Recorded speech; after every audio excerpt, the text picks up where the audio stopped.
You always want to make a flat edge because it's too hard to cut something when it's rolling around, right? Think about it. If it's doing this, right, how do we control it? But if it's flat on an edge, it gives you a lot more stability. And with an onion, you So we started about a year ago. My partner, Judy Miguel, and I really love to inspire and motivate young people to get in the kitchen. We think that's what it's all about. Building those life skills in the kitchen will set them up in the future to do great things, right? To be motivated, to feel comfortable enough to try new things. You could put a bit of olive oil if you wanted to make it more like a bruschetta and putting it on. Yeah, I put olive oil. So enjoyed it.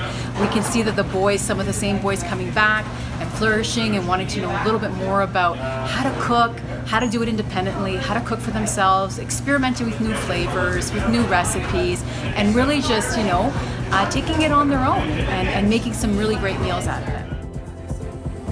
What we tend to do is we like to ask the students what they want to learn to cook. And we also look at their lifestyle. They're busy students, they're athletes, they're just really busy all the time. So we try to gear our recipes towards students and then also making things that are really accessible to them.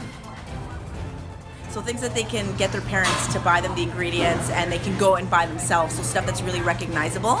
And then also sort of easy to put together, like we don't cook anything too complicated. So that's kind of how we do it. And then we like to introduce an element of fun as well. So like we're doing burrito bowls today and that's fun for kids because they're building it themselves and they can kind of customize it. I would go and heat this up. Invite and we ask from time to time when we teach what it is they'd like to cook so that we get some feedback. We could develop future programs that they would really, really like to participate in and enjoy. Does it matter if you use that or is it? Growing boys need a lot of protein. So we try to incorporate ingredients that are gonna help with their growth and help them thrive and stuff like that. So that's what we try and stick to when we're introducing the recipes to them. I think you need more, keep adding.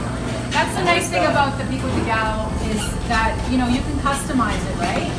You can make it a bit more tarty with the lime.